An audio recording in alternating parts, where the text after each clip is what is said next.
আমি মিতা সরকার, আমি এসেছি বেহালা ঠাকুরপুকুর থেকে।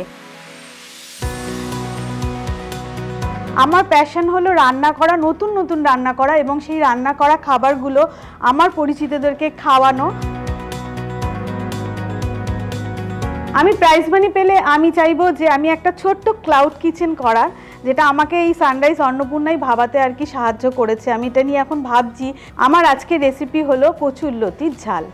আমি আজকে আমার রান্নার জন্য ব্যবহার করছি কচুরলতি, সর্ষে বাটা, নারকেল বাটা, রসুন বাটা, সানরাইজের গোটা কালো জিরে, সানরাইজের হলুদ গুঁড়ো, সানরাইজের সর্ষে গোটা, চিনি, সানরাইজের লঙ্কার গুঁড়ো এবং নুন।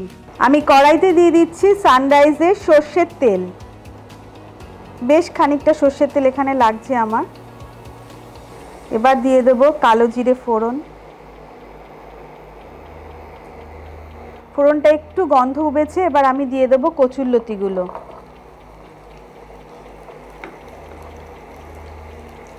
কচুরলতিগুলো আমি তেলের মধ্যে হালকা করে ভেজে নেব।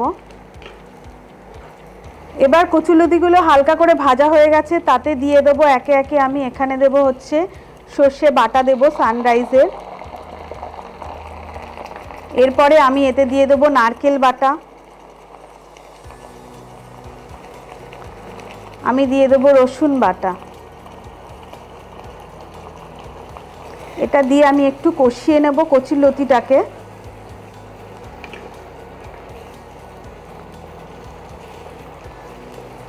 কচুরলতিটা কষে গেছে, আর একে একে আমি এতে দিয়ে দেব সানরাইজের স্পাইসেসগুলো। এবার আমি এতে দেব হচ্ছে সানরাইজের হলুদ গুঁড়ো, তারপর দেব সানরাইজের লঙ্কার গুঁড়ো, এবার দিয়ে দেব চিনি একটু, এবং এতে দিয়ে দেব নুন।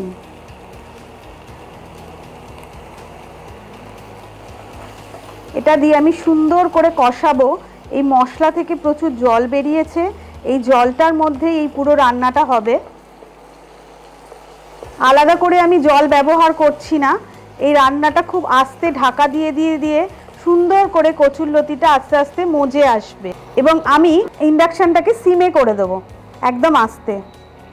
মশলা থেকে যে জলটা বেরিয়েছিল তাতে পুরো রান্নাটা হয়ে গেছে, কচুরলতিগুলোও সেদ্ধ হয়ে গেছে।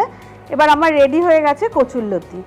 আমার এই কচুরলতি রান্নাটা হয়ে গেছে। এবার আমি গার্নিশ করার জন্য দিয়ে দেব কচুরলতির ওপর থেকে দেব হচ্ছে কাঁচা লঙ্কা আর একটা পাকা লঙ্কা, আর দিয়ে দেব হচ্ছে নারকেলের চিলকা।